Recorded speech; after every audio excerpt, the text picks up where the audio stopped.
Jacked Up Review Show. It's a Jacked Up Review Show. Jacked Up Review Show. It's the Jacked Up Review Show.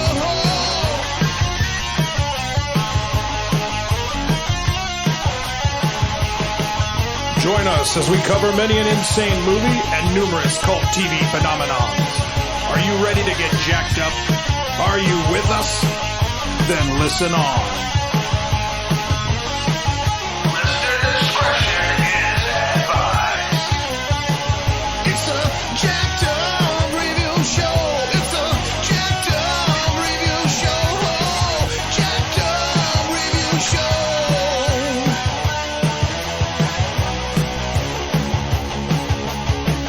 It's a Jacked Up Review Show. It's a Jacked Up Review Show.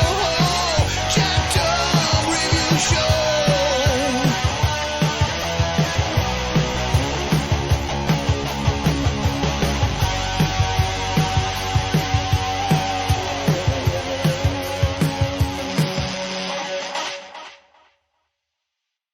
We're back with loads of killer dolls.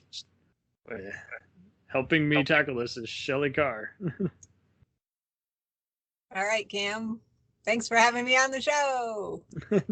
Long time no see. And Yeah, I Shelley know, and right? Shelley and I have all worked on a bunch of various independent films and what have you. She's currently got her new book coming out. We'll promote that near the end. But one thing that just makes us just guffaw more than anything is just seeing cheesy movies like Charle Band's Weird Brain. So tonight we're going to pick it. He hit a home run. Well, I don't know if it's a home run, but with some degree of success in 1980s Puppetmaster, and then just kept doing a bazillion, gazillion sequels to this. So what was your introduction into just watching wacky movies? Was this kind of more like USA Up All Night or Sci-Fi Channel, or was it more just kind of just like, what is that weird movie that keeps being shown at the video store? And is it any good? Or is it like Leprechaun where it's kind of so bad it's good? I think it's all of that. All the I above. was a big Elvira fan back in the day, and Yeah, USA the- All Night, and The first one is on her. Yeah, 13 Nights of Halloween. They do include the first Puppetmaster, and it is just funny just seeing her be like, wow, that stabbing actually just occurred.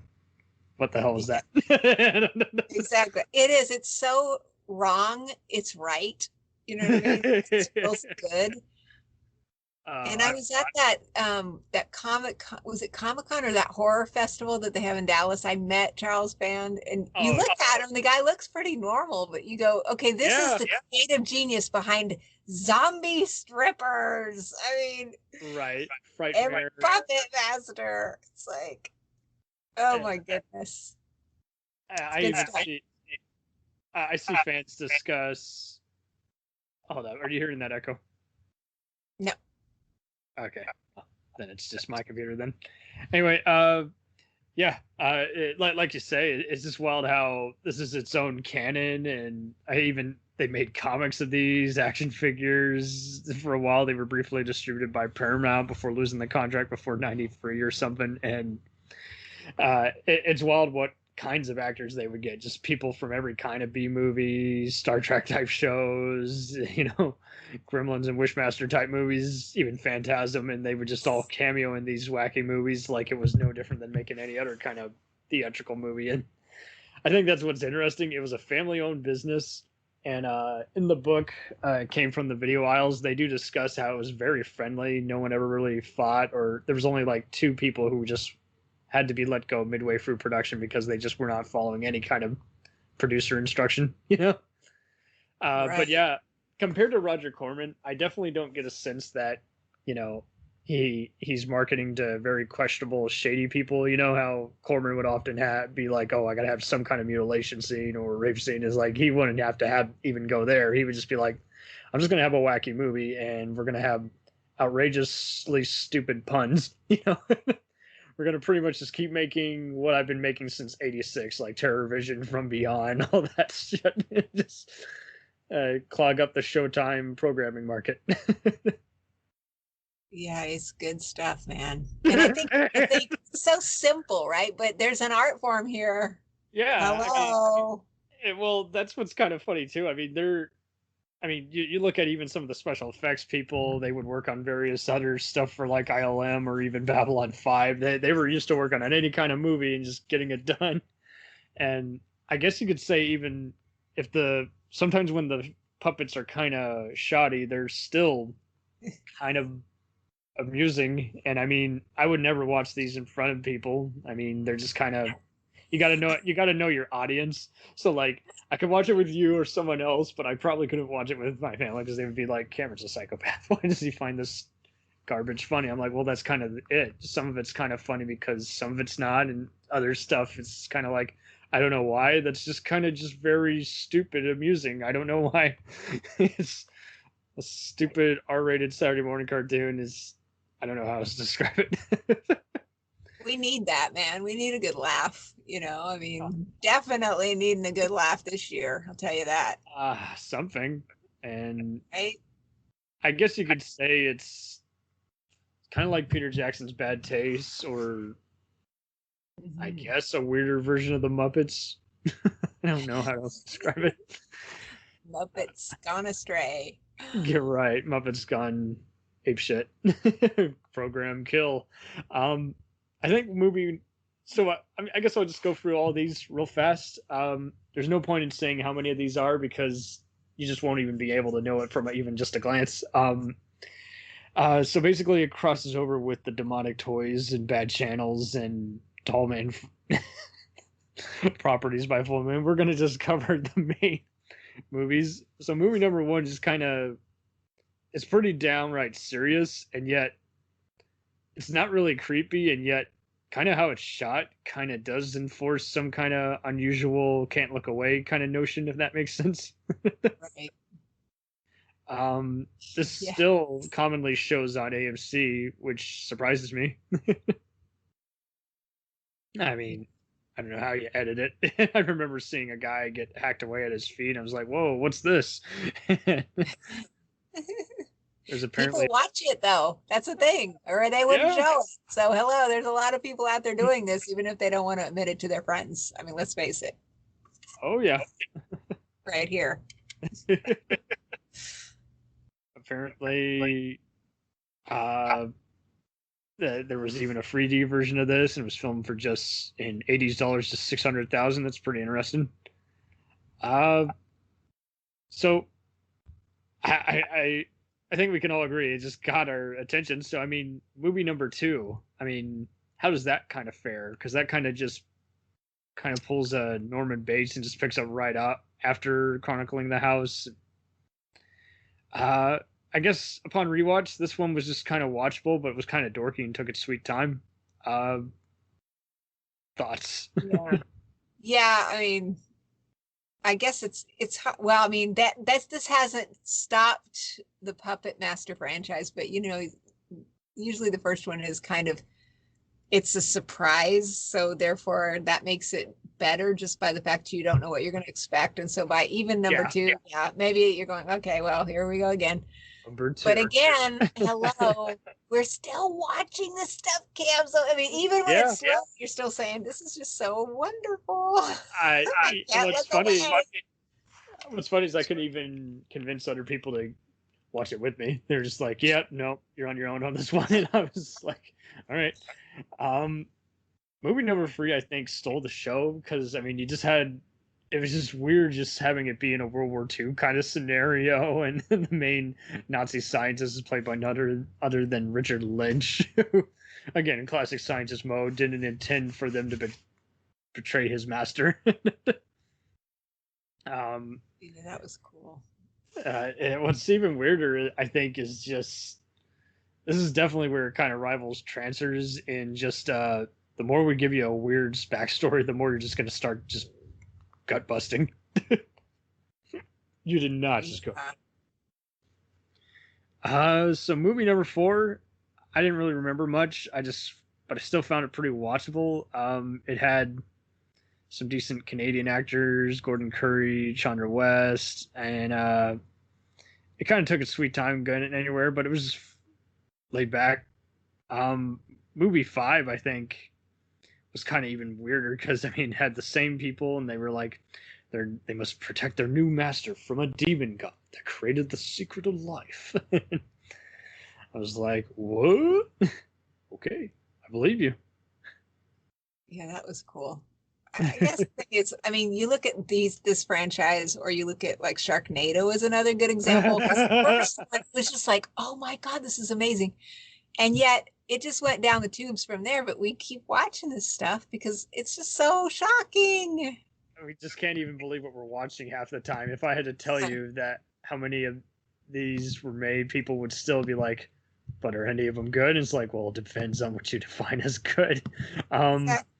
There's ups and downs, but it's still so crazy watching these little homicidal puppets. I mean, what else are you going to do? I mean, it's just fun. It just feels right.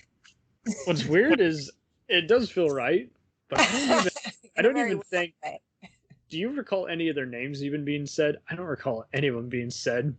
It's like the main guy's name is Blade, but I think they even call him that just in like the last few that were made. I don't recall ever hearing him.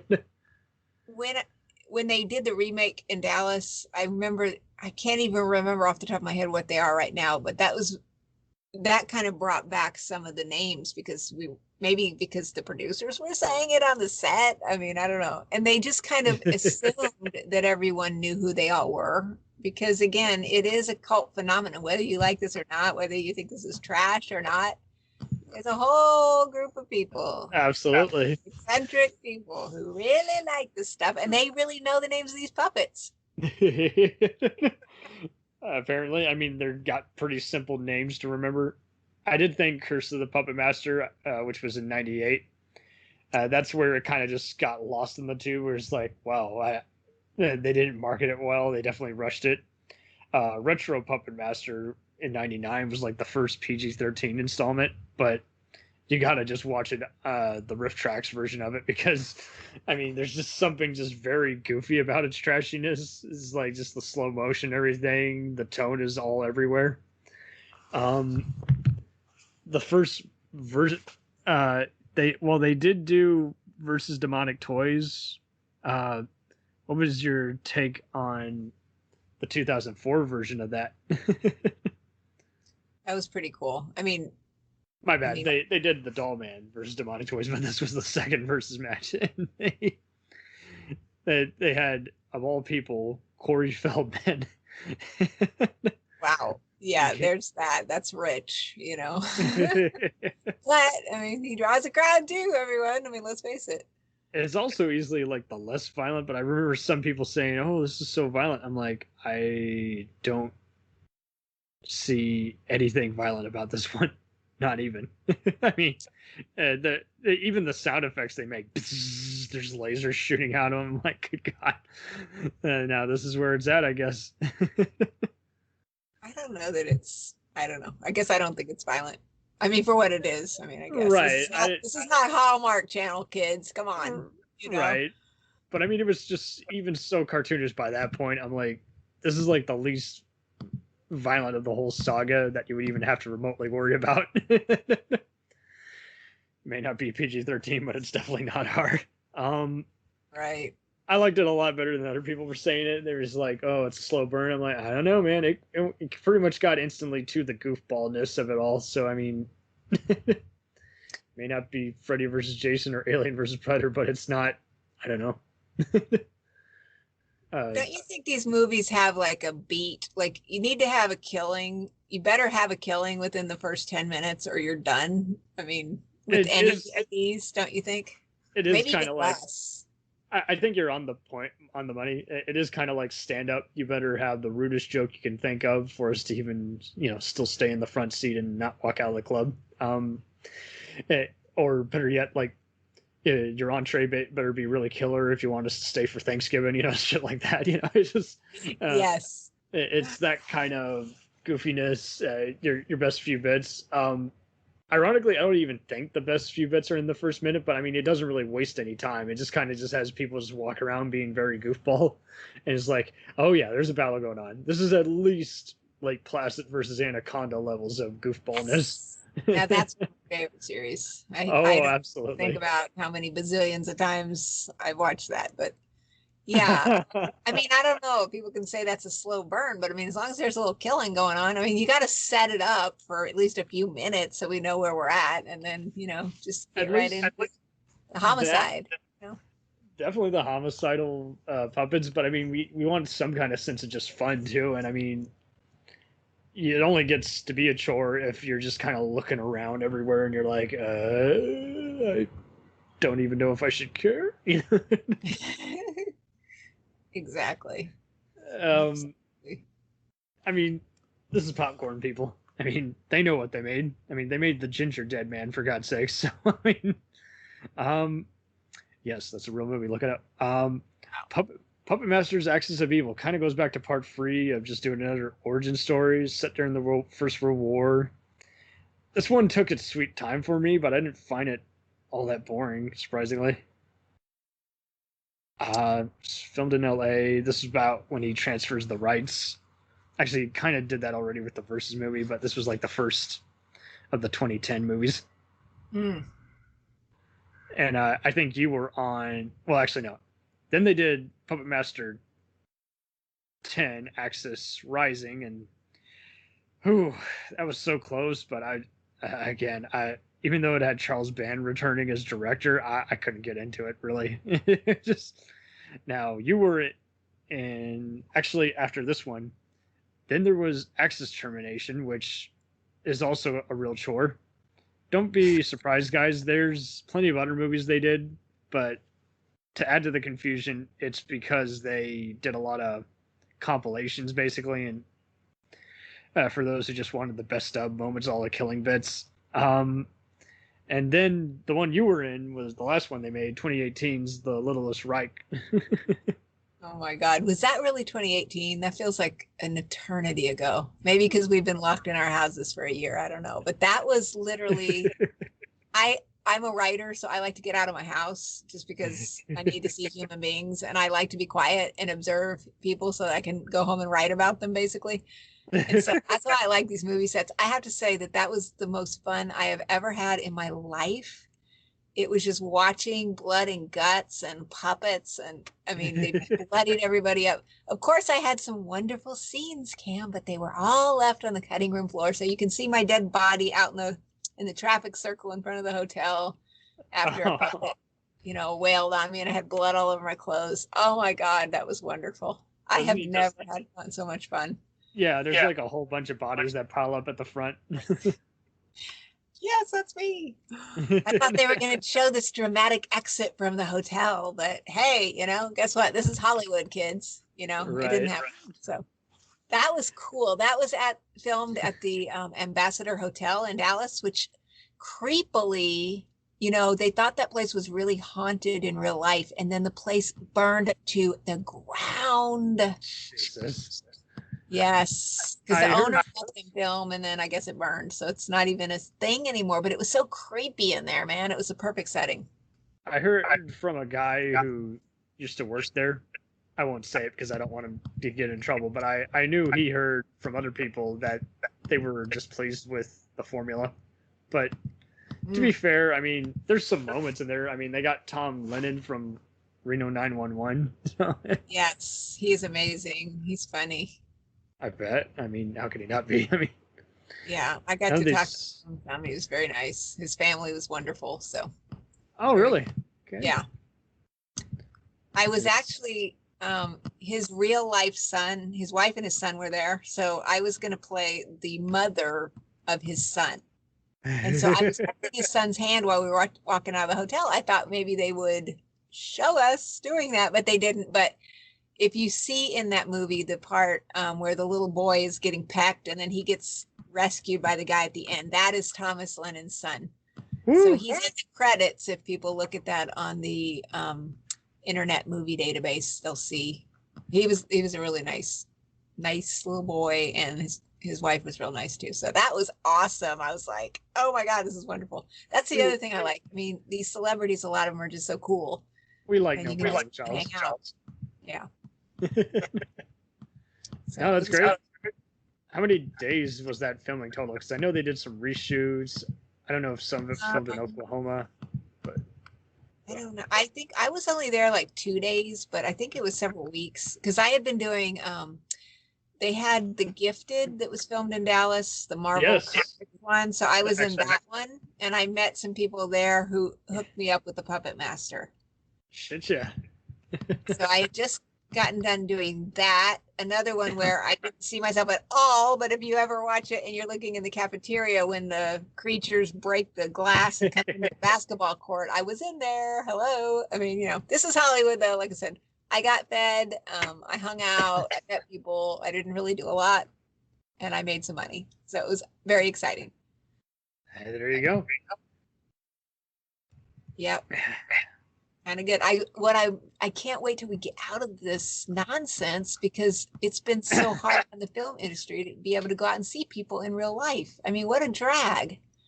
I just can't wait.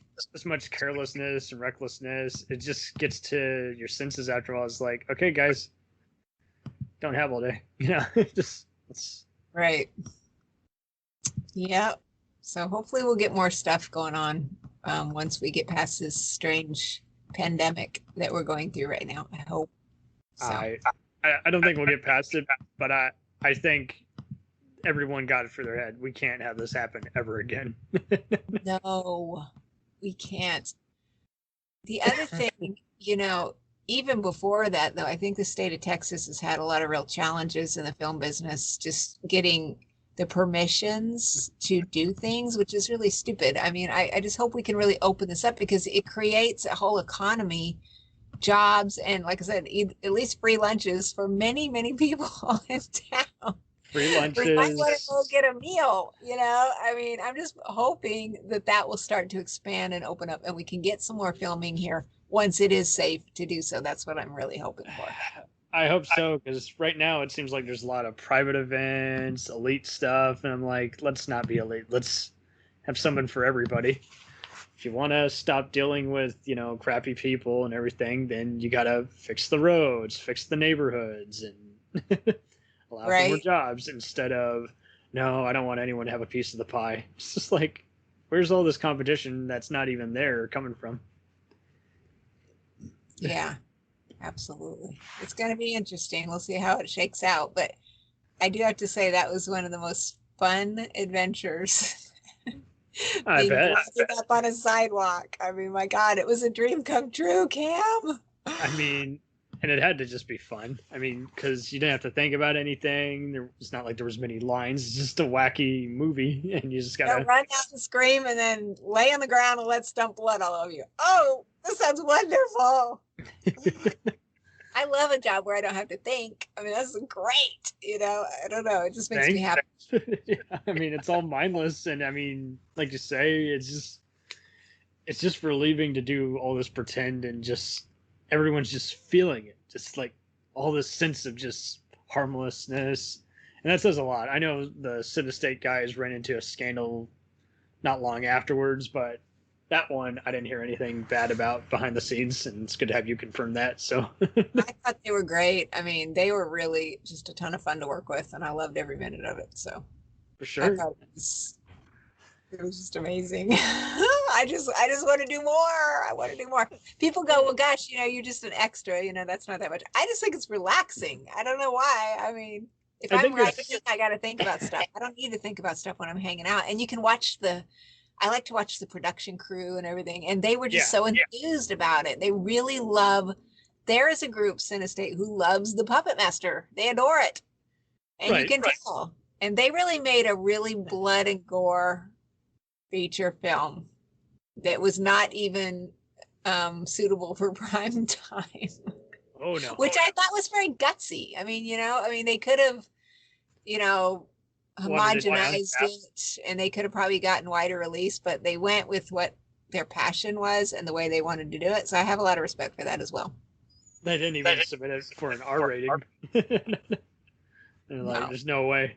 But what's even funnier is, I mean, what was even wackier? I think this might be the most successful, unusual franchise. You got a bunch of installments that never went to consistent places. This one even had a limited theater screening, but the rest of them were either TV or direct to video. And it's just wild how there was still a giant audience for it. They were shown on TV enough to where people followed it. So it was just like, it's just one of those, I mean, people would just gather just because it's kind of like seeing a bunch of circus freaks and just telling unusual stand-up jokes, and you're just gathered around and you're just like, okay, well, it's a party. There it is. Yeah, there's a lot of interest. I mean, that's the thing. And Charle Band was involved with the one Cinestate did, but he wasn't a director. So Right.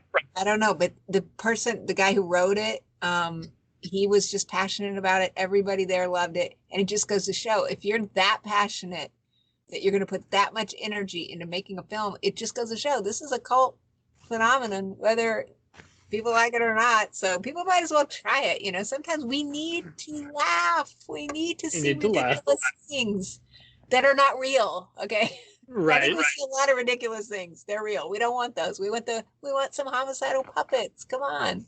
Homicidal puppets. And we I mean, need more of that. At least it makes use of its gimmick. I mean, I can't say that it wasted much opportunity. It had some ones that were full of itself, but I can't ever say that any of these were really all that lifeless, you know? Absolutely. I think it's even wackier how, like I say, I have seen Charles in interviews. He's just a goofball. And I think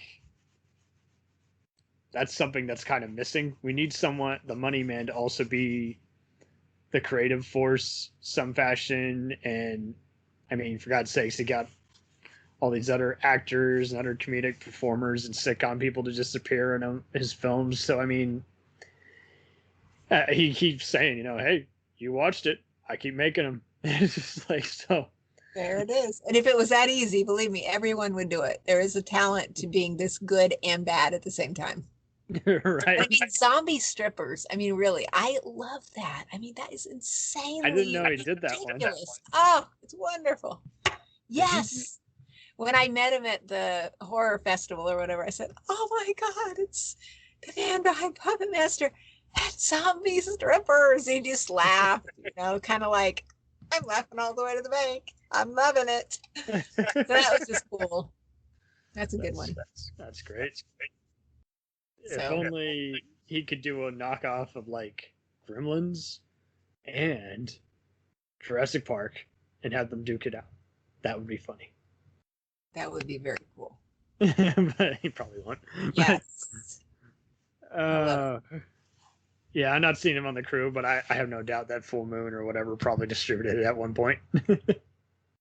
If they can make money at it, they will distribute it. And it will happen because, again, we may not be telling people we're watching this crazy crap, but we are watching and we're loving it. It's just something wacky about it. It's just like, hey, you know, I might not watch this in front of anyone else, but I can't deny that this is just funny. It's just no other ways to describe it.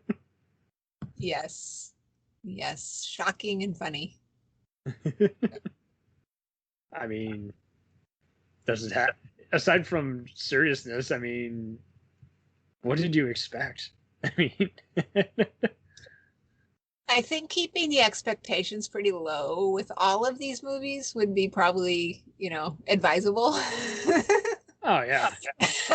And then just being pleasantly surprised by, you know, just having a good time, man. I hope someone can have fun with these, because then what's the point? That's it, you know. So it's a lot of fun. Alrighty, so I'm gonna let you promote your psychic book. All right. I have a lot of books that I've written in the alternative healing field. So you can go to my website, which is pastlifelady.com. Whoop, whoop. And just check. There's a book link and it'll take you out to my website. I had a couple books that came out a couple months ago, a couple different ones that I do some self-publishing, but the one that just came out yet today, I guess, is from Llewellyn. They do a lot of really far out books that I think your viewers might actually like. That's perfect. So they can check it out. But I'm also a huge horror movie fan and book fan, so I love it. Love it. We'll return after these messages. Hey, feeling down? Feeling low? Not enough podcasts about movies in your life? Why not try They must be destroyed on sight. the new Podcast Cure-All? Sure to get you right with the world and on a path to better living. We have exploitation, we have Italian horror, we have zombies, we have slashers, we have crime films, we have spaghetti westerns, we even have sci-fi and sex comedies. So take a dose of They must be destroyed on sight. as needed and let the hosts, Lee Russell, Daniel Harper, Paul Romali, and the odd guest host cure what ails you. Warning, may cause atrophy, African consumption, black fever, bone shave, chin cough, colic, cramp colic, dropsy of the brain, elephantitis, grocer's itch, jaundice, mania, miasma, mortification, palsy, Pott's disease, rheumatism, scurvy, St. Anthony's fire, summer complaint, and worm fit in some people. Consult a physician before listening.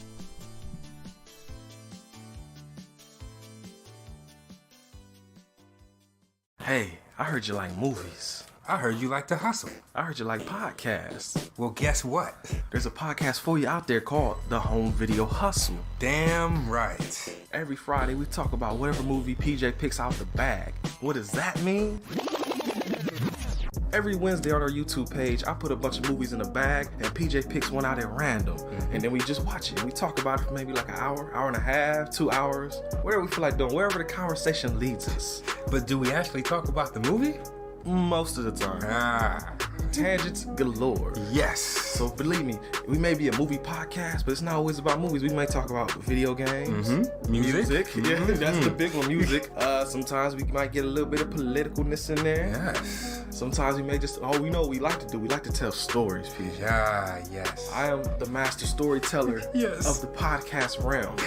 Undefeated. So if you like to hear about movies, video games, whatever foolishness comes to our mind, the most random stuff you could think of, check out the Home Video Hustle. You can find us on the Stitchers, Yes. the Google Play, Yes. Apple Podcasts, What else? Podbean, What else? Podcast Addict, Goddamn. all that. Ain't no reason you can't get your hustle on. We everywhere, worldwide, baby. Hustle, motherfucking hustle. Hey, we can't cuss in the promo, PJ. Ah. We gotta be family friendly. There may be podcasts out there that don't want his hair to say Ah. Ah. all that good fun stuff. Well, you. Yeah.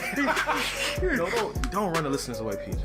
I'm sorry. But this is going kind of long. Yes. So we'll end this and say, hey, check out the Home Video Hustle every Friday on all the various podcast outlets. Peace. Peace.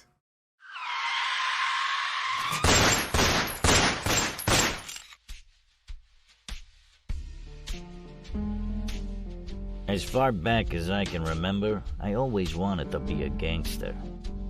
And while Witch didn't make it to the top of the world, he did make the Gangs of Hollywood podcast.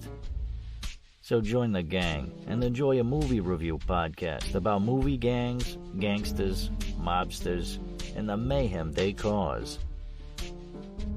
You can find GOH Podcast on Facebook, Twitter, and Instagram at GOH Pod at www.gohpod.com, as well as your favorite podcast listening app. And remember, say hello to your little friend for me.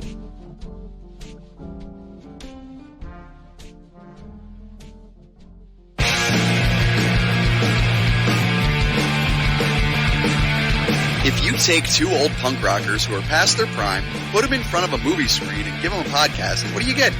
Cinema Punks. Cinepunks. It's the mixtape of movies.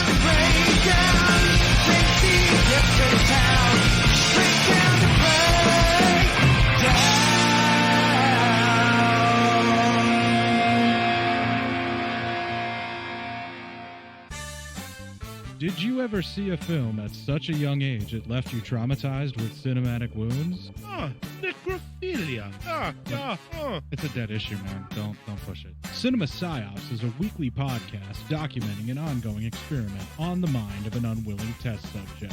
No one should have to watch this movie. Oh, no one should have to watch this? No one should have to watch this movie. Surprisingly, it's not a topic that a lot of people really want to tackle. I'm shocked, prudes. I know, really. Right? It's the next sexual frontier that no one wants to explore. I am, in the most sincerest of senses, disappointed in you.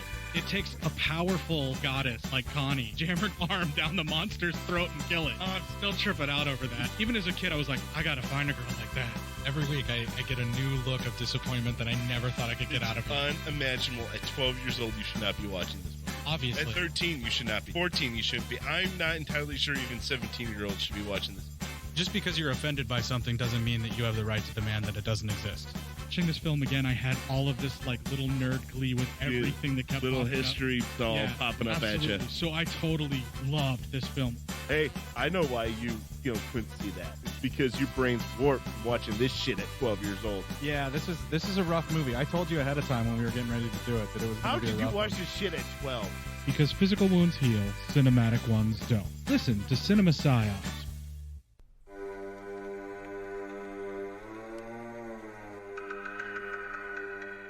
Hey everybody, I'm Corey. And I'm Zach, and we're the hosts of Podcasting After Dark, a cast dedicated to late-night horror and sci-fi of the 80s and 90s, often found on HBO and Cinemax. You know, the movies your parents didn't want you watching as a kid. You can find us every other week on Apple Podcasts, Spotify, Podbean, and Stitcher. This is what you want. This is what you get.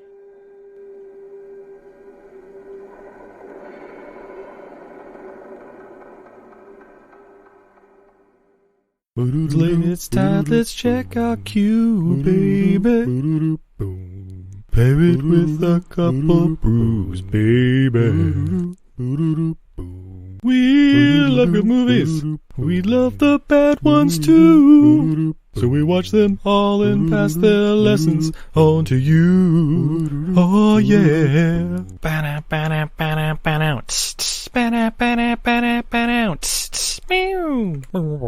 Everything I learned from movies helps to make life a little bit groovy. With the one-last plot holes and gratuitous movies. It's time to get busy with your friend Steve and Izzy. At eilfm.podbean.com. Welcome to Who Was She podcast. I am your host, Tara Jabari. After a decade working in documentaries, marketing, and all things digital media, I found that podcasting is a strong medium to share stories. After years of producing for others, I decided to start my own biographical podcast. Who Was She will focus on the life of a woman throughout Baha'i history. The first season is about Lydia Zemenov. Lydia's story explores the subjects of the power of language and faith. Her father invented the universal language Esperanto, and she came from a Jewish family and became a Baha'i. She grew up during World War I and was killed during World War II in a concentration camp, despite heroic efforts to save her life. How can one person's life intersect with so many others, connect across borders, and inspire a biography which inspired this podcast? Over the next few weeks, I will share her story with you and the lives that were most affected by her and those who affected her life as well. They include her father, Ludwig Zemenov, her spiritual mother, American journalist Martha Root, and the Baha'i German soldier Fritz Mako, who worked for the resistance undercover while having to serve the Nazi Party. I want to thank the author Wendy Heller and George Ronald Publishing for their blessing to let me use Heller's biography, Lydia, The Life of Lydia Zemenov, Daughter of Esperanto, as a main and instrumental resource for this podcast. So please subscribe and learn about this amazing woman who traveled through 3 continents in an effort to bring unity through the power of language. You can also find more information on our Instagram, Facebook, and Pinterest at Who Was She Podcast. Music was composed and performed by Sam Red. I am your host, Tara Jabari. Join us next time as we begin our journey about Lydia Zemenov.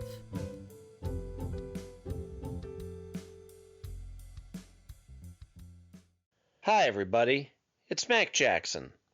I wanted to invite you to a new site called the Forever Adventure Network.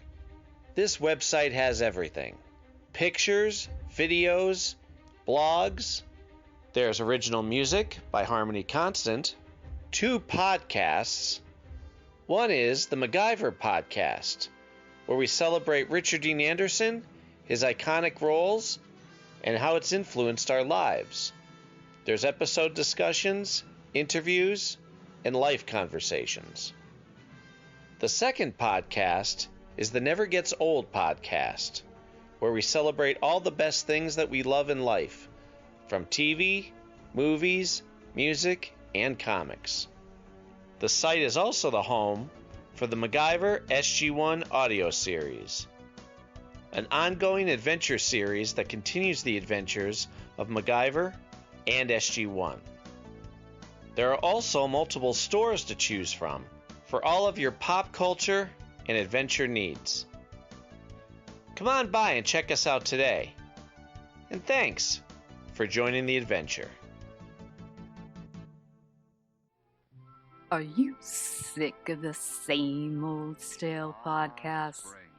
Well, then join Vanessa and Darren as they dissect movies of all kinds. The 2 lifelong cinema lovers bring their favorites, curiosities, and first-time watches to the operating table and inject them with a healthy dose of snark. Then there's the waiting room, where they examine books and short stories.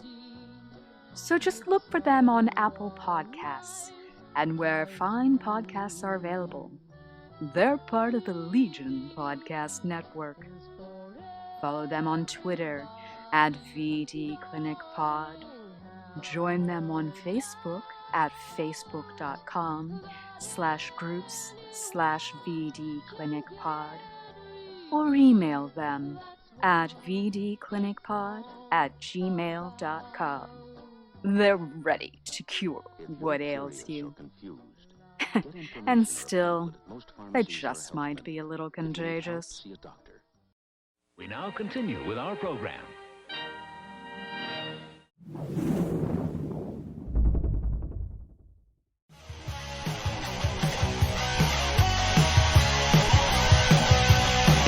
Follow us on the web on Facebook, Twitter, and Instagram. The podcast is available on Podbean, Spotify, iHeartRadio, Anchor, Apple, and anywhere else podcasts are available.